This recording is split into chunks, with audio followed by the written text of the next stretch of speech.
So my mate up front is riding a Versys 650, a Kawasaki, 17-inch front wheel, no long travel suspension, blah blah blah. He's got a YSS rear shock.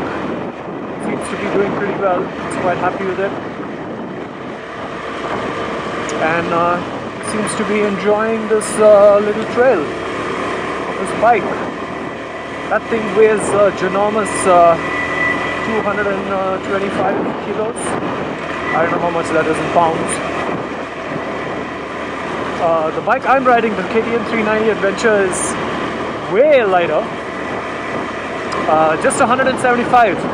So it's awesome because you tell the bike what to do, not the other way around.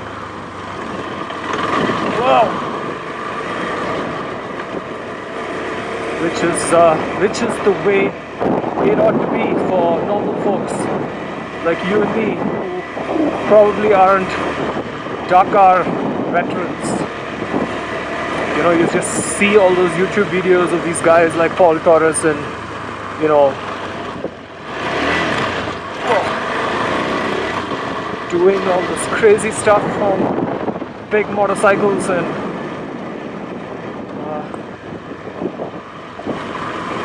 alright, take a small puddle. And then you think you can do it too, because, you know, that's what YouTube videos are for. The good marketing, you know, clickbait. And then you realize those big bikes fucking way too much. Yeah.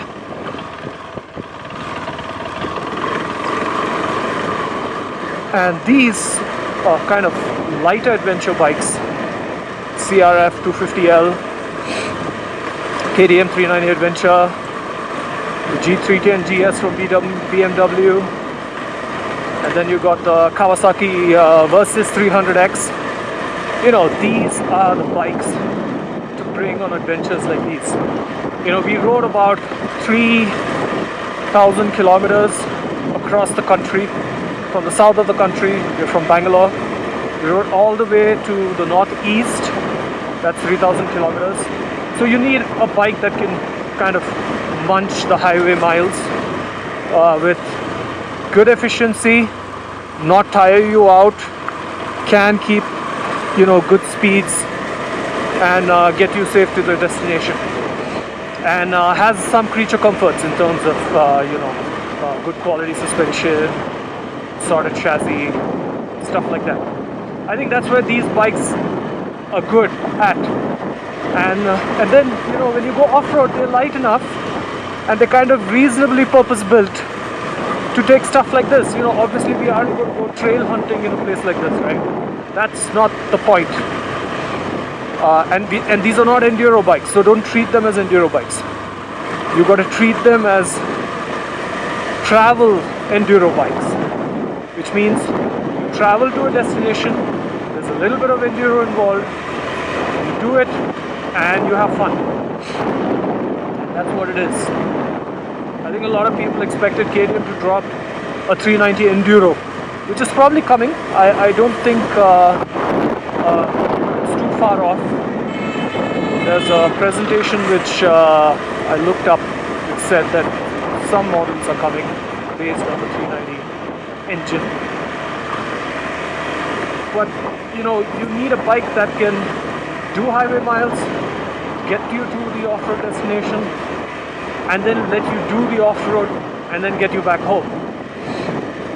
And I think that's where these bikes are top of the pack. And I had a Versys 650 before this. I did 60,000 kilometers on that bike over about 3.5 years. I was very happy with it, but as I started doing more stuff like this, and I weigh a diminutive, I think 75 kilos on a good day, the bike was just too heavy for me. You know, 21-liter fuel tank, you're fully topped up, and all that weight is right at the top. I mean, no. So I traded that bike in for the 390 Adventure, and I've now done almost 15,000 kilometers in a year. Not much because of the COVID lockdown, but this is my first big travel enduro trip, and I have never been more pleased with my motorcycle. So that should tell you something. So if you're considering trading down from your big GSS and your Versus 650s and your, you know, the Tenere 700 is alright. I think if you've got the skills, stuff like this is kind of not a problem.